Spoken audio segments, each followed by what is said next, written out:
On sale right now. Okay, well, good. Because there's basically two kinds of the people that I know this year that have sold, and those that have sold everything, and those that wish they had more to sell. Yeah, that's right. So we'll talk about that for a few minutes. Kind of talk about where we are today. You'll see a few of these graphs that are going to have the same type of format. But this red line is what we've done, the 5-year average from 2008 to 2012. The dashed line is what we did last year. And this blue line way up here is where we are this year. And, I think, and it's one thing that I don't think a lot of people realize, is that when you look at this price, basically if you go back to not quite a year ago, calf prices have steadily gone up. I mean, there's been a couple of dips in there, but calves have pretty well gone up every week going back to mid-July. And so, I don't know how many of y'all remember this, but it wasn't too long ago that we were hoping that if we broke $1.50 on calves, we were really doing something. I remember, even though I have not been here that long ago, I can remember when they went to $1.25 and we thought we had something even then. So now, we're up. One of the things I'll point out is when you look at these prices, these are the sale barn prices. And these are, typically those are going to be 1 or 2 heads at a time. If you're in a situation where you've sold load lots that have been preconditioned and some of those things, we're talking well north of $2 a pound for a 500-pound calf. So we're talking about weaned calves bringing over $1,000 a piece. Well, so we talk about that, and then if you're in a situation, say maybe you held some stockers over the winter, and now it gets about time to sell them, this is what they're bringing. And again, these last week, 7 to 8 weeks, we're bringing over $1.65 a pound for 750-pound calf.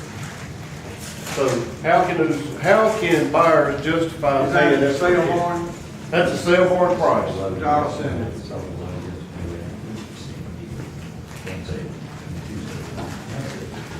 Yeah. So I mean, it's really phenomenal what those prices, what the calves are bringing right now. And one of the questions is, how can buyers afford to pay that more? I don't know. Ship them out west. That's right. Yes, sir. Yeah. I will say one of the things, and I'm not sure that I can make that thing pencil out exactly like they're doing it, but I will tell you this, that a lot of the math that's behind this is they're looking at this thing right here. And these are what the slaughter steers are bringing and what they're expected to bring. And those calves are bringing, or those cattle, when they're fed out now, they're averaging $1.45, and we've actually had some loads bring $1.50 pound for a finished deal. And so those things are going to finish somewhere around $1,400 pounds. So you do that times $1.50, and what have you got? A lot of money is what you got, right?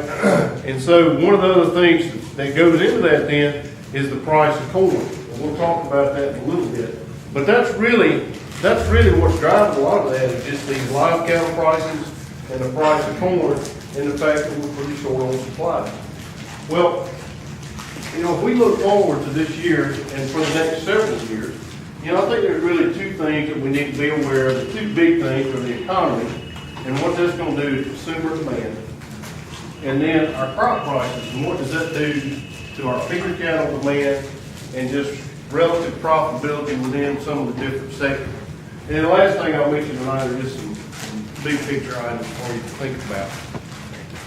All right, so really, even though we don't typically think about it, when we talk about demand, there are actually two types of demand that we have to deal with. We have to deal with beef demand, which really impacts that final slaughter value. And that beef demand is determined by what people make, the prices of the competing meats, and exports. Now, one of the things, or one of the questions I like to ask folks is, how many of you have heard, or you've read in Grover's Journal or Beef Today or something, you've read about beef consumption going down?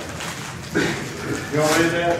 People are eating less beef today than they have in the past 5 or 10 years. Y'all read that? No. No, it's okay to say no, but if you read a lot in some of those things, they'll talk about beef consumption is declining. And in some instances, they'll make a connection between that and beef demand. Well, and they'll talk about how declining beef consumption is bad for beef producers. Well, the thing that I want you to think about is, compared to 5 years ago, we have more or fewer people in the United States than we had. More. All right. Are we producing more beef or less beef than we were producing 5 years ago? That's big. Less beef. Okay, so if we have more people and we're producing less beef, how are they going to eat more? You can't do it. Okay, so that's one of the things that I want you to keep in mind when you read some of these things, whether it's Drovers or Beef Today, or if you get cattle facts or something. Never confuse how much beef we eat with demand.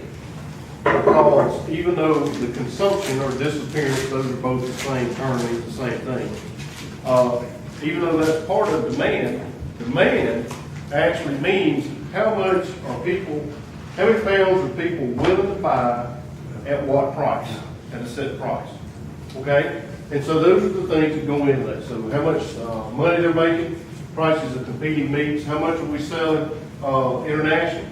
So that in turn determines our feeder cattle demand, which is what impacts us here in Georgia mostly. And a lot of that has to do with how much they're going to make on the fed cattle, as well as the price of those, price of corn. How much capital can they borrow? So far, we've not really run into that. It's not shown up yet, but there are some instances where it could cause some problems. And if we're talking about stock cattle, it's kind of the same thing, different version. So let's talk about beef demand for just a few minutes. And one of the things is we talk about the economy, and there's lots of things that we could talk about here, but really I try to boil it down to a couple of different things. And the first one is this thing we call gross domestic product, GDP. Y'all probably heard about that on the news. And the GDP is really the total economic output of any particular country, state, whatever. For the United States, we call that our total output, total economic output. And that takes into consideration how much money are people making, what's the value of what's sold, how much money is the government pumping into the economy. There's several things that go into that, and that determines our total economic output. Now, the number to keep in mind is that for an economy, or the U.S. economy, to be considered in a sustainable growth path, in other words, a growth rate that is a good growth rate and is sustainable is somewhere around 3.5%. Once we start getting much over 4.5, that really is where the economy, if there's such a thing as it growing too fast, that it's starting to grow too fast. If it's at less than 3, it's not growing fast enough. It's just kind of moseying, as some folks might say. Well, as you can see, going back to 2008, 2009, you saw this. Now these are quarterly numbers. You can see that we really had some bad quarters in there. You can see that going back over the last couple of years, you can see that sometimes we'll have a good quarter, sometimes we'll have a bad quarter. The main thing to keep in mind is this year, and for the next couple of years, we're actually projecting that the economy is going to grow at somewhere between that 3.5% on an annual basis, and that's what we're going to need. The last couple of years, it's been more along the lines of 2 3/4 to 3. So things are getting a little bit better, but they're not quite there yet. Again, if everything holds together, hopefully we'll be there either this year or next year. So part of that then goes into how much money do people have to spend. And so what we're talking about now is per capita disposable income. And that's really what do people have to spend once taxes are taken out and all those other, some mandatory type expenditures there. Well, if you work a public job, or even if you're selling commodities, this blue line here is what we call current dollars. And so if you're drawing a check somewhere, that's the number that's on the check. Or if you're selling a commodity, that's the price that you see. All right, how many of you, though, if you're working a public job somewhere, even though that number on the check might be bigger than it's ever been, you still don't have any more money than you had 5 or 10 years ago. Am I the only one there? All right, so we actually see this down here in this thing we call $2005. The economic term is a deflated dollar. But that means once you take out inflation, increases in taxes, all those types of things, if we put us back into where we were in 2000, put everything in context of $2005, really, we don't have a whole lot of money today. We, and consumers, more importantly, don't have a whole lot more money today than they did 10 years ago. So what that means is spendable money. So what that means then is even though cattle supplies are really tight, and if everything else being equal, we might be able to justify prices even being higher at the beef counter. It's going to be really hard to push prices a whole lot higher just because people don't have a whole lot of money. So it's going to take the economy growing at that 3.5% level in order for us to really take prices a whole lot higher than where they are today. Just to give you an idea, one of the things then that goes into this whole demand thing, so we've got how much money people have, and one of the other things that we're dealing with is what are the relative prices of our competitors? And if you put that, if you look at that, of course, you know, the one down here on the bottom is what it always is, a chicken. And then somewhere here in the middle is pork. And then up here finally is beef. And this is the all fresh retail price comparison. So if you take the weighted average price of sirloins, chuck roast, ground beef, liver, and everything else, and you put that in here, this is what the average price of beef at the retail level is versus pork, versus poultry, versus broilers. All right, and so not only has the absolute dollars changed, but if you look at the ratio of, if you want to think about in terms of if I took a pound of beef, how many pounds of broiler meat could I buy on that pound of beef today? You know, if we went to a barter economy, let's say, I can actually buy more chicken today with a pound of beef than I could just a year or so ago. Okay, so if we go back then to how much money people have to spend, what that means is if I've got $1, I can buy more broiler meat for $1 than I can beef meat. So again, of course, obviously people prefer beef because it tastes better. But the thing that we do have to keep in mind is there are folks trying to make it on a budget. And you know, as much as I like to eat beef, my wife last night at the grocery store, we had pork kebabs or something, whatever they had at Publix, because you know you can buy a package of cut up pork with a few vegetables for $5 for this, and you look at one steak and it's $12. So you know that's even the decision that's happening in our house. You know, there's still ground beef and roast and those kind of things we can buy. But in the overall scheme of things, this is something to keep in mind. So now, if we're talking about feeder cattle demand, and one of the charts I like to show is the relationship between corn prices and calf prices, and I don't know how many of you have seen this, but this blue line here is the price of corn. This just happens to be in Texas, and this is the price of a 500 to 600 pound calf in Texas as well. Now, you might look at that and you might not see anything, but hopefully what you're seeing is that as the price of corn goes up, the price of calves goes down. Okay, and we've proven this over and over and over again. Basically, a 10-cent change in the price of corn is going to move the price of the calf here in Georgia about $1 a hundredweight. So if the corn market goes up $2 a pound, you can look for calf prices to go down about 20 to 25 cents a pound, which is what we saw in 2012. Now, y'all remember one of the first charts I showed you that showed the prices of calves going back to about late June, when they started going up, and they've gone up ever since then. What happened in late June? Corn. That was when the report came out and said we're going to make a corn crop. Corn prices are going to be $4 or so. And so when that happened, you know, the supplies were tight, and you know, the stars aligned, so that now that's what's happening to calf prices. So, things are looking pretty good right now. So, what I tell you, the reason that I tell you that is, even though supplies are tight and the economy is very important, the main thing that continues to drive our prices is the price of corn. So, there's lots of things in the world that you can be concerned about, you can even worry about that won't do you any good. But if you want to worry about something, worry about the price of corn. Not that you can do anything about it, but if you're going to choose one thing to worry about that, okay? But what about the export though? How about our export? Our beef export? Yeah. Yeah, we're going to get to that in just a minute. Yeah. But as we talk about corn, one of the good things that we've got here is if you go back to the latest numbers USDA put out, looks like we're going to have about 10% of the crop left over this year. Remember, the marketing year for corn goes from October 1 to September 30. Because basically you made the crop and then you got the rest of the year to sell the crop. All the indications are we're going to have about 10% of the crop left over. We're still talking about corn on a national basis being somewhere in the $4.50 range. They bumped it up a couple of cents from their earlier estimates, but we're still not talking about anything like $5 or $6 or $7 corn like we saw several years ago. Now,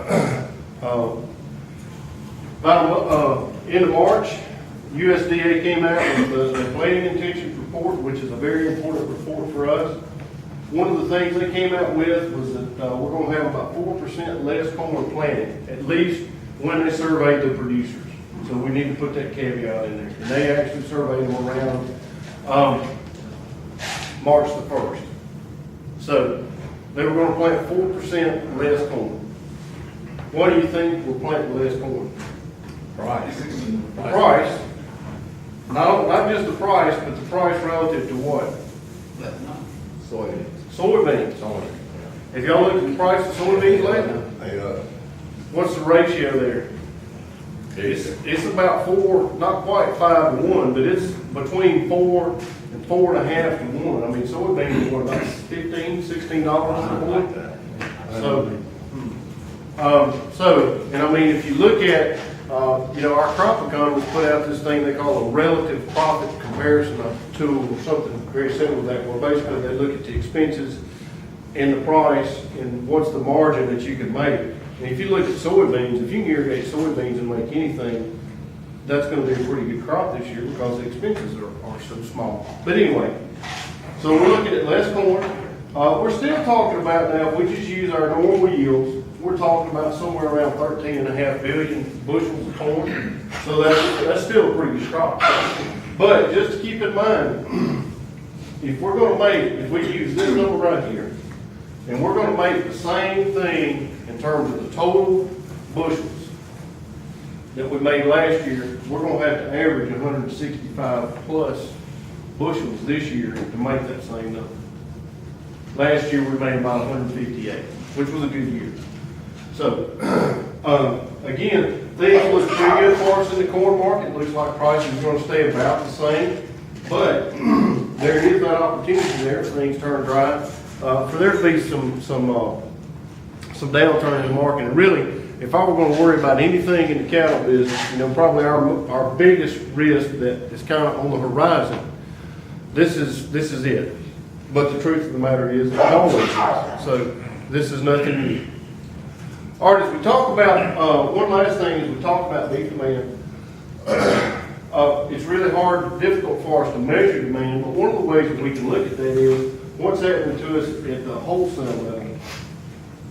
And so if you look at this, we call this a box beef cutout, but this is just the weighted average price of all those primal cuts that come out of a carcass.